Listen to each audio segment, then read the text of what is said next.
안녕하세요. 고품격 커세 방송 마드리드의 이안입니다.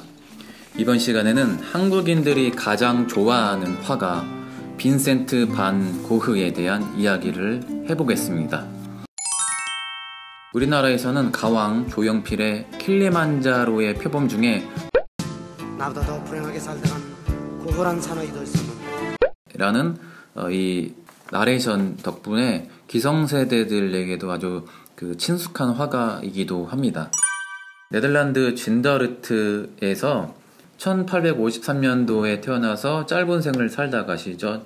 1890년도 이때가 37세밖에 안 됩니다. 자, 37세가 천재들의 위기의 나이기도 하죠. 라파엘도 37세 유절했고요. 근데 이 화가가 태어나자마자 트라우마가 있었는데 죽은 형의 이름을 그대로 써줬다고 해요. 빈센트 반 고흐.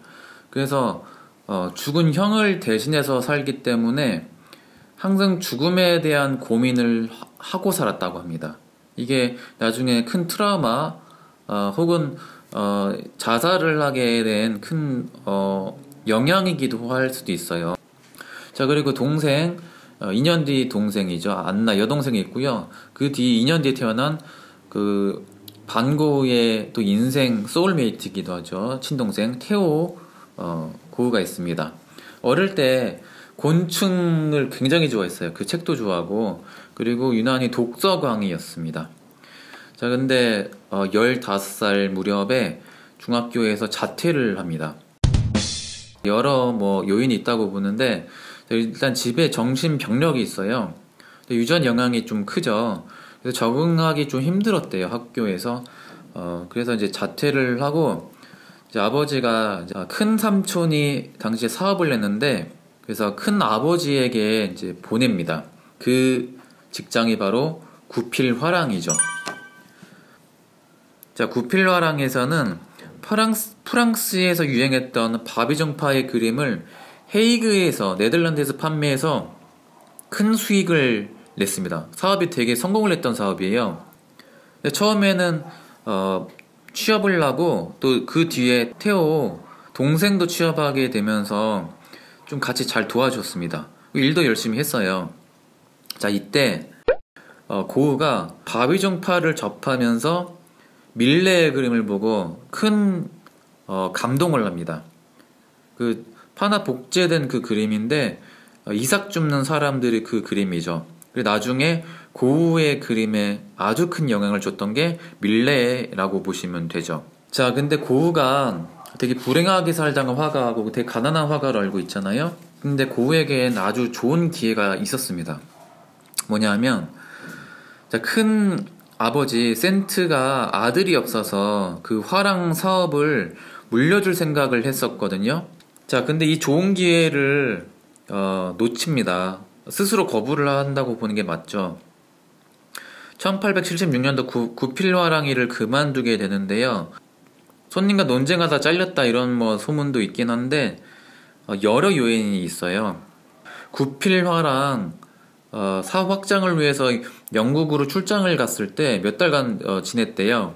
자, 그때 런던에서 일하는 그 가난한 노동자의 비참한 현실에 충격을 받습니다. 그래서 가난한 허덕인 사람들이 있는데 그림 판매 따위가 무슨 의미가 있지, 이런 생각을 했겠죠. 무엇이 중요한지. 그리고 그림을 파는데 훌륭한 재능을 가진 작가들을 후원하는 게 아니라 돈 되는 아카데미즘 그림 위주로 판매하는 일에 대한 그 회의감을 느꼈다고 해요. 고흐가 이때 첫사랑을 하게 되는데 하숙집 딸에게 고백했다가 차입니다. 그때 되게 충격을 받았대요. 그래서 여러 요인이 이제 복합적으로 일어나서 구필화랑이를 이제 그만두게 되죠. 해고라고 보는 게 맞을 수도 있고요. 어쨌든 자, 사업을 물려받고 성공할 기회를 스스로 날려버립니다.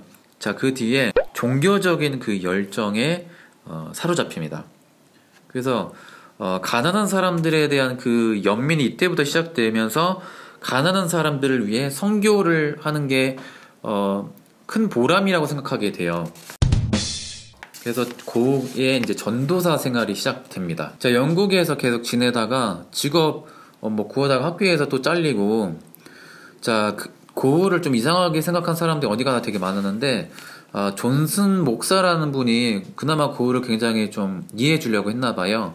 그래서 이분의 도움으로 그분의 기독교 학교에서 보조교사 일을 하면서 처음엔 보람있게 일을 합니다. 자, 근데 또 이 병이 도져요. 조울증에 찾아와서 일을 못하게 됩니다. 다시 네덜란드 가족품으로 돌아오게 되죠. 그 아버지가 항상 고민이에요. 어디 가나 고흐가 적응을 못하니까. 그래서 아버지, 또 큰 아버지 도움으로 서점에서 또 일을 해요. 자, 그러다가 또 불만이 나서 또 잘립니다. 자, 또 아버지가 친척한테 또 부탁해서 이모부 스트리케르 도움으로 목사 국가고시 준비하도록 이제 도와주게 해요. 이모부가 이제 착한 이모부가 또 도와주거든요. 근데 그 이모부의 딸, 또 사촌이죠. 그 K보스와 사랑에 빠져요. 미망인이고 그 자식도 있거든요. 당연히 반대하죠. 친척인데. 근데 고흐는 좀 이상한 생각을 합니다. 차인 이유가 내가 가난해서 그런 거겠지. K보스도 나한테 마음이 있는 것 같은데 아니거든요. 그냥 싫은 거예요. 근데 고흐는 이런 말도 안 되는 그런 기대를 했다고 해요. K보스에게 차이면서 정신적인 혼란에 또 빠지고 결국에 국가고시, 목사 국가고시까지 포기하게 되죠. 자, 이때부터 이 성직자 사회에 대한 회의감을 느끼기 시작했다고 해요. 이상적으로 가난한 사람들을 위해 전도하는 것이 사명인 사람들인데 전도에 그 불필요한 쓸데없는 그 지식 쌓는 것만 중요시하는 것에 대해서 굉장히 실망하게 됐다고 해요. 그러다가 또 아버지가 또 도와줘요.